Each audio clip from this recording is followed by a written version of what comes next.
안녕하세요. 피셔인베스트 피셔입니다. 온고지신이라는 말이 있죠. 논어에 나오는 내용인데요. 옛 것을 익히고 새 것을 알면 스승이 될 수 있다는 뜻으로 과거를 알면 미래를 볼 수 있다, 이런 의미로도 사용이 됩니다. 오늘은 삼성전자의 반도체 역사를 통해서 삼성전자의 과거를 보고 미래를 한번 전망해 보겠습니다. 1974년 12월 삼성전자 이건희 회장, 당시 아마 중앙일보 이사였을 겁니다.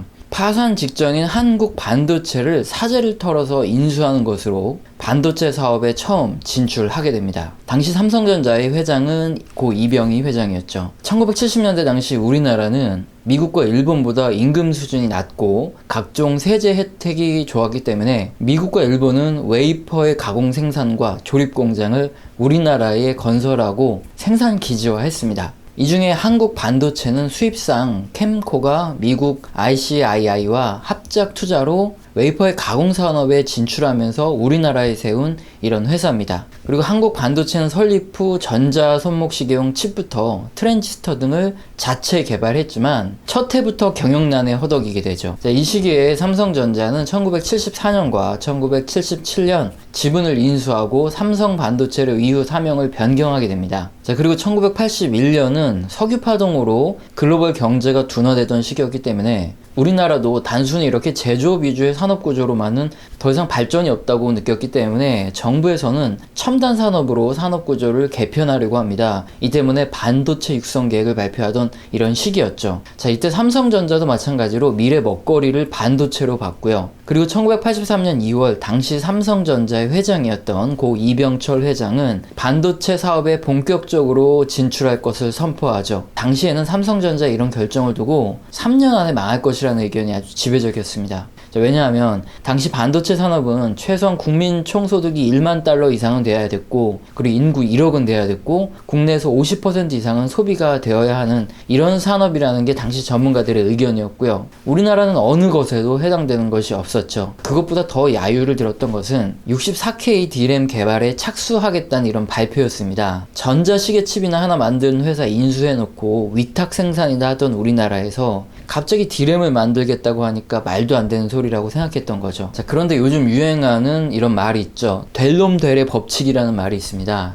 이 말은 뭐냐면 될 놈은 뭘 해도 된다는 뜻이에요. 이렇게 삼성전자는 아무도 안 될 것이라고 생각했지만 1983년 12월 발표 10개월 만에 64K D램 개발에 성공합니다. 당시 삼성전자에서 어떤 일이 있었냐면 마이크론이 64K D램의 기술 이전을 해준다 그래서 미국으로 갑니다. 그런데 알고 봤더니 마이크론에서 해주려고 했던 거는 칩 디자인부터 해서 사양 정도 알려주고 그게 전부였던 거예요. 그런데 삼성전자는 마치 모든 기술을 전부 이전해준다고 생각을 하고 갔다가 추방을 당하게 됩니다. 왜냐하면 당시에 공장 견학을 갔다가 어떤 직원이 컴퓨터를 잠깐 봤는데 그것 때문에 산업 스파이다 이렇게 해서 추방을 당하게 됐던 거죠. 그래서 결국에는 삼성전자는 자체 기술력으로 모든 걸 만들게 됩니다. 당시 일화를 들어보면 그 반도체를 전부 뜯어서 하나하나 직접 만들었다고 합니다. 그래서 우리나라 이런 엔지니어들이 거의 밤잠을 안 자고 또 노력을 해서 당시 미국과 일본 등 선진국과 기술 격차를 거의 10년에서 4년으로 단축시켰죠. 최근 일본의 불화수소가 너무 기술력이 뛰어나서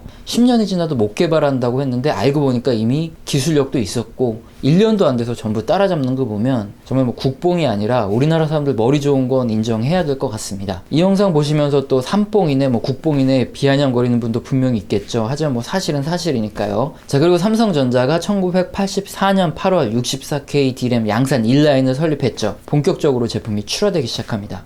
그런데 세상이 이렇게 호락호락하지 않죠. 1984년은 미국과 일본이 반도체로 경쟁을 하던 이런 시기였어요. 일본은 당시에도 미국으로 덤핑 공격을 통해서 미국 시장을 장악하려고 했었거든요. 근데 마찬가지로 우리나라라는 또 다른 사업자가 들어오자마자 64K D램의 반도체 가격을 확 내려서 아주 고사시키려는 이런 치킨 게임에 들어갑니다. 이것을 덤핑이라고 하죠. 덤핑이란 말은 원가를 무시하고 아주 저렴한 가격에 제품을 팔아서 시장을 교란시키는 이런 행위를 말합니다. 일본은 당시 정부의 반도체 육성을 이렇게 등에 업고 미국의 D램을 원가 이하로 판매했었는데요. 자, 이것과 함께 1985년 경기 둔화로 반도체 가격이 폭락하면서 삼성전자는 1985년 당시에 1,400억 이상의 적자를 기록합니다. 당시에 1,400억이면 뭐 어마어마했던 거죠. 해당 기간에 미국의 인텔도 일본의 덤핑을 견디지 못하고 D램 사업을 포기하기까지 했습니다. 자, 그런데 여기서 만약에 미국이 아무런 조치를 취하지 않았더라면 아마 지금의 삼성전자 반도체 산업은 없었을지도 모릅니다. 지금의 중국과 패권 경쟁을 벌이는 것처럼 당시에 기술과 경제적으로 미국을 따라와서 위협하던 일본을 플라자 합의를 비롯해서 반도체 협상으로 아주 보내버리죠. 그때 이 틈을 타서 우리나라 삼성전자가 일본의 빈자리를 치고 들어간 겁니다. 자, 재밌는 이야기니까 먼저 해드리겠습니다. 자, 당시 일본 반도체 최대 소비국은 미국이었습니다. 미국의 입장에서 마이크론, 인텔 등 자국 반도체 기업들이 일본 기업들 때문에 거의 고사할 위기에 처했으니까 불만이 쌓일 수밖에 없었겠죠. 자, 우선은 미국 반도체 협회 및 이 마이크론이 일본 기업들을 반덤핑 혐의로 제소를 합니다. 자, 그래서 지금 중국과 미국이 하는 무역전쟁처럼 미국이 일본에 대한 조사를 착수합니다. 자, 우선 일본 기업들이 어떻게 이렇게 낮은 가격으로 D램을 판매하는지 확인을 해봤더니 일본 정부의 지원금이 상당히 셌던 거죠. 자, 지금도 마찬가지로 중국이 정부 지원금을 너무 강하게 넣는 바람에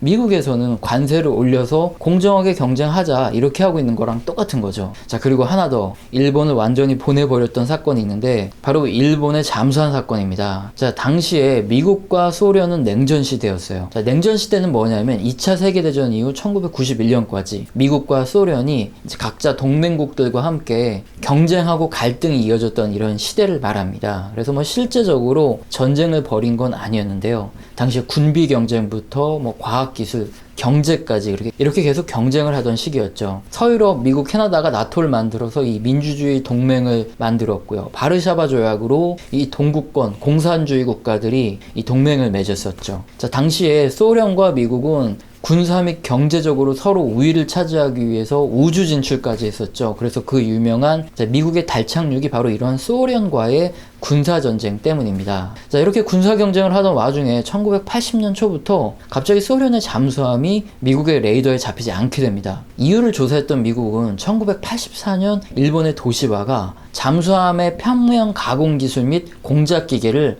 소련에 판매했던 것이 드러났습니다. 이 때문에 소련의 잠수함들은 거의 소리를 낮춰서 레이더를 피해갔던 거죠. 자, 1980년대 당시 분위기는 언제든지 소련이 미국에 핵폭탄을 날릴지도 모른다, 이런 위기감이 상당했던 이런 시기거든요. 그래서 당시 미국 영화들을 보면 심심치 않게 그런 내용이 등장하죠. 그리고 소련의 잠수함은 상당한 위협이었죠. 자, 그런데 이런 와중에 일본이 소련의 잠수함 기술을 판매를 했으니 난리가 났겠죠. 자, 즉시 미국인들의 반일 감정이 어마어마하게 심각해지기 시작합니다. 그래서 불매 운동이 당연히 시작됐고요. 미국 정부 차원에서도 일본에 대한 제재가 들어가는데 도시바 사장이 당시 사임을 했고 미국의 공개 사과까지 했지만 미국의 분노는 멈추지 않았죠. 목숨이 달린 문제니까요. 1985년부터 미국 정부는 일본 반도체에 대한 관세 인상부터 시작해서 제재를 시작합니다. 그리고 결국 1986년 미일 간의 반도체 협상이 타결되면서 일본의 반도체 덤핑이 금지됐고요. 자, 그리고 일본 정부의 자국 반도체 지원이 중단됩니다. 또한 미국 반도체를 일본이 일정 부분은 매수를 해야 된다는 이런 강매까지 체결을 하죠. 자, 이때부터 일본의 반도체 산업은 쇠락의 길을 걷기 시작하는 거죠. 자, 당시 삼성전자의 이병철 회장은 미국과 일본의 각계 인사들을 만나면서 이러한 시대와 사건의 흐름을 확인한 것으로 전해지고 있습니다. 자, 그래서 당시 임원들의 적극적인 만류에도 불구하고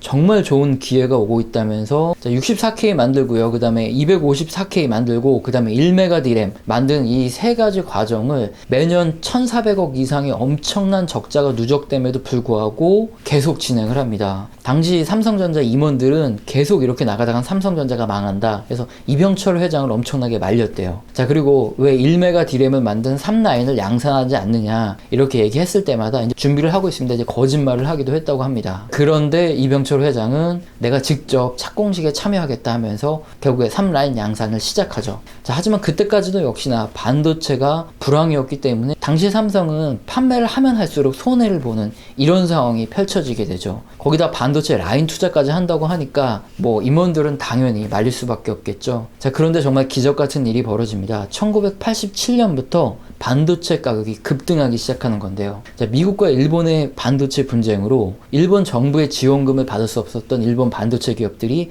투자를 늘리지 못한 상황에서 그 당시 인텔 또한 D램 산업에서 철수를 한 이유였기 때문에 반도체 공급이 일단 부족해진 상황에서 경기가 회복됐던 거죠. 자, 그렇기 때문에 당시 판매가 안 돼서 삼성전자는 공장에 재고를 어마어마하게 쌓아놓고 있었는데 이것이 1988년까지 전부 다 팔립니다. 그래서 1988년 한 해 당시 3,200억 원의 순이익을 더 내는데요. 한마디로 그동안 1,600억의 적자가 났는데 그거 제외하고 한 해 동안 1,600억을 더 벌게 된 겁니다. 그런데 1987년에 이병철 회장이 별세하면서 이후 반도체 산업은 이건희 회장이 총괄을 하게 됩니다. 자, 이때부터 삼성전자의 반도체 기술 개발과 투자가 더욱 과감하게 이루어지기 시작하는 거죠. 반도체 산업은 투자 회수율이 가장 중요한 산업인데요. 누가 더 빨리 시장에 제품을 내놓느냐에 따라 수익률이 크게 차이 난다는 겁니다. 자, 예를 들어 보겠습니다. 반도체 신제품을 개발할 때마다 대규모의 연구개발비와 함께 반도체 생산 라인을 제작하는 데만 비용이 천문학적으로 소요가 됩니다. 자, 반면 이렇게 생산된 반도체의 경우에는 수명 주기가 굉장히 짧기 때문에 처음에 제품이 출시된 기간에는 가격이 상당히 높지만 시간이 지날수록 가격이 점점 떨어집니다. 자, 정확한 비율지는 모르겠지만 지금 갤럭시 폴드가 나왔죠. 자, 이게 거의 한 200만원 되는데 자, 이것도 시간이 지나면 결국에는 떨어지겠죠. 뭐 이런 것과 마찬가지죠. 자, 그래서 출시 타이밍이 굉장히 중요한데요. 자, 이런 특성 때문에 후발 업체들은 선발 업체들이 이미 제품을 시장에 내놓고 가격이 하락할 때가 되어서야 개발을 완료하고 생산을 시작하기 때문에 투자 회수율이 낮아지고 적자가 계속 쌓여서 도산을 할 수밖에 없는 이런 구조가 만들어집니다. 자, 이에 따라서 그동안 경쟁하던 많은 기업들이 도산을 했고 지금은 삼성전자, 하이닉스 그리고 마이크론이 반도체 D램 시장을 과점을 하고 있죠. 자, 그래서 이 과정 중에 역사적으로 중요한 포인트 몇 가지만 짚어서 설명을 드리겠습니다. 자, 우선 1993년에 이건희 회장은 중대한 결정을 하나 내립니다. 당시에 세계 표준은 6인치 웨이퍼였습니다. 그런데 이 웨이퍼를 8인치 크기로 늘리기로 중대한 결정을 한 거죠.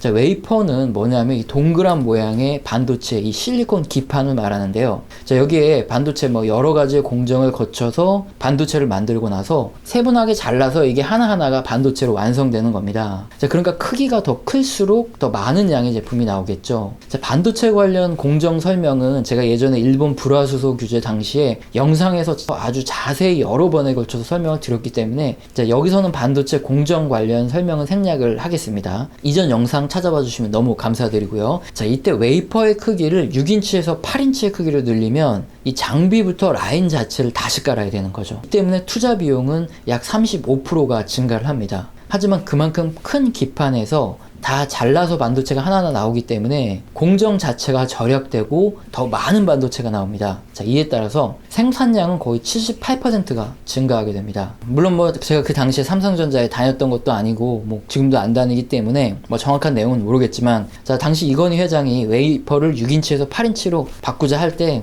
그때도 임원들은 어마어마하게 반대를 했다고 합니다. 뭐 잘못하다 망할 수 있다는 거죠. 하지만 결국에는 밀고 나갔고 뭐 6인치 웨이퍼가 8인치로 바뀌면서 삼성전자가 생산량이 크게 증가하게 되죠. 이 때문에 D램 부분에서 세계 시장 점유율 1위로 올라서게 된 게 바로 1993년입니다. 자, 어떻게 설명을 하다 보니까 뭐 이병철 회장, 이건희 회장, 뭐 삼성의 회장들을 뭐 이렇게 띄우는 이런 영상처럼 보이는데 자, 그건 아니고요. 여러 권의 책을 읽고 설명을 드리는 건데 대부분 공통된 내용이에요. 그래서 뭐 어쩔 수 없이 설명을 드리는 거고 뭐 제가 삼성전자의 광고비를 받았다거나 밥을 한 끼 얻어먹었다거나 뭐 이런 거 전혀 없습니다. 자, 이 당시만 해도 반도체에 한 7개 정도 업체가 있었는데 이때 치킨게임은 사실 없었습니다. 자, 치킨게임은 언제 생겼냐 하면 2002년 미국 법무부가 세계 7대 반도체 제조사들의 담합을 이 혐의로 조사를 하면서부터입니다. 뭐 치킨게임은 영화에서 많이 봤지만 두 차가 서로 부딪히려고 밟아서 전속력으로 이렇게 전진을 합니다. 그 중에 둘 중에 하나는 피해야지 되는 거죠. 그래서 담이 작은 사람이 먼저 피할 텐데 그렇지 않으면 뭐 서로 죽겠죠. 자, 이게 바로 치킨 게임인데 뭐 알고 보면 결국엔 미국이 시작을 한 거죠. 자, 앞서 설명드렸지만 반도체는 워낙에 천문학적인 이 생산 비용이 들어가기 때문에 담합을 하지 않으면 가격이 너무 빨리 떨어져서 마진이 날 수가 없어요. 특히나 후발 업체들은 거의 죽으라는 거였죠. 자, 그런데 여기에 담합을 했다. 그래서 담합하지 말아라. 뭐 과징금 부과하고 미국 법무부에서 그렇게 해버리니까 가장 중요한 수요처인 미국이 그런 식으로 나오니까 이제 반도체 기업들은 더 이상 가격 담합 안 하고요. 이제 눈치 싸움에 돌입을 하기 시작하는 거죠. 자, 그래서 반도체 가격이 크게 떨어지는데, 자, 메이저 7개 업체 중에 누군가가 만약에 대규모로 투자를 하게 되면 다른 기업들도 다 같이 투자를 늘릴 수밖에 없습니다. 자, 왜냐하면 반도체도 그렇지만 대규모로 설비 투자를 하면 그만큼 낮은 가격에 반도체를 생산할 수 있거든요. 다른 데서 증설을 했는데 우리가 증설을 안 하면 가격 경쟁력에서 밀리게 되고요. 그러면 퇴출을 낼 수밖에 없겠죠. 자, 그렇기 때문에 2002년부터 2007년까지 반도체 업체들은 대부분 공격적인 투자를 진행하게 됩니다. 공급이 과잉되는 상황에 이르게 되죠. 자, 그나마 다행인 것은 삼성전자는 1위 업체이기 때문에 가장 빠르게 출시를 했죠. 그렇기 때문에 원가 회수를 어느 정도 할 수 있었어요. 그래서 버텨낼 수 있었고 나머지 업체들은 뭐 난리가 났었죠. 그래서 2008년 당시에 삼성전자의 반도체 사업부 영업이익률이 0%였습니다. 간신히 본전치기만 한 거고요. 자, 반면 하이닉스가 마이너스 28%, 그리고 마이크론이 마이너스 35%, 나냐는 마이너스 69%를 기록하는 등 이때부터 치킨 게임의 승자와 패자가 갈라지게 됩니다. 자, 결국에 1년 후 2009년에 독일의 킴혼다가 먼저 파산 신청을 합니다. 더 이상 뭐 버틸 수가 없었던 거고요. 그리고 2012년에 세계 반도체 3위 업체인 엘피다가 파산을 했죠. 그래서 하이닉스가 인수를 했고요. 자, 그리고 대만의 프로머스 그리고 파워칩 등이 파산하면서 이제 서서히 치킨 게임이 종료되기 시작합니다. 자, 그래서 삼성전자, 하이닉스, 마이크론으로 이제 과점 체제가 형성되었고요. 자, 그럼 삼성전자가 2002년부터 시작된 이런 치킨 게임에서 어떻게 이겼냐? 자, 일단 다른 기업보다 더 빠르게 기술력이 높은 반도체를 시장에 내놓아서 투자 회수율을 높이는 방법을 기본으로 했습니다. 자, 그리고 공급이 과잉돼서 반도체 가격이 하락할 때는 생산을 늘리지 않다가 가격이 다시 오를 때 삼성은 투자 회수율이 가장 높았기 때문에 그때 모두 투자를 해버린 거죠. 그래서 생산을 확 늘려버린 겁니다. 자, 그렇게 되면 반도체 가격이 올라갈 때 생산을 늘려서 다시 수익을 어느 정도 보고 나면 경쟁자들과 격차는 크게 벌어지는 거죠. 그리고 후발주자들이 또 따라오고요. 그렇게 되면 또 다시 반도체가 과잉이 돼서 떨어지겠죠. 자, 그러면 삼성전자는 먼저 회수한 걸로 또 투자를 하고 하면서,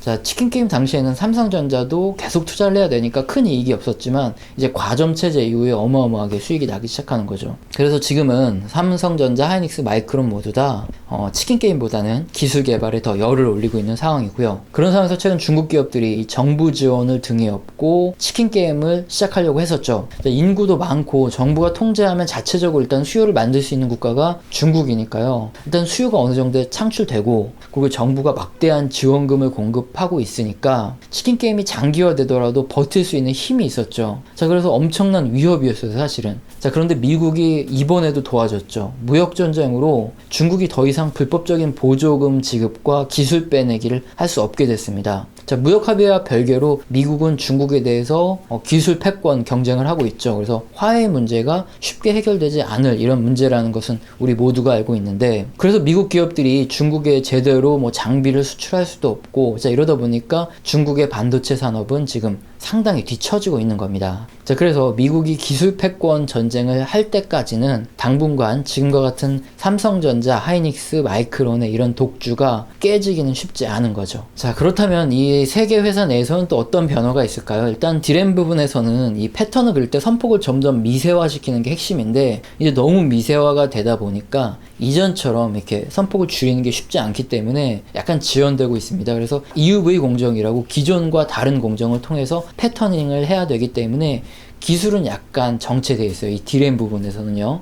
뭐 이건 삼성전자뿐만 아니라 하이닉스, 마이크론 마찬가지이기 때문에 이 세 회사 모두 디램이라는 이 안정적인 캐시카우를 바탕으로 낸드 플래시 메모리라든가 아니면 시스템 반도체에 이렇게 진입을 해서 이 나머지 부분에서 수익을 더 내고 있는 겁니다. 자, 자, 그래서 현재 D램과 완전히 다른, 새롭고 속도도 더 빠르고 단가도 더 저렴한 이런 대체제가 나오기 전까지는 지금과 같은 이런 체제가 계속 유지될 것이고요. 자, 오늘은 삼성전자의 캐시카우인 이 D램의 역사를 통해서 앞으로 미래까지 한번 전망을 해봤는데요. 옛날 얘기처럼 재밌게 여러분께서 이해가 되셨나 모르겠습니다. 자, 오늘 영상도 마음에 드셨다면 구독과 좋아요는 꼭 눌러주시고요. 지속적으로 시청 부탁드립니다. 감사합니다.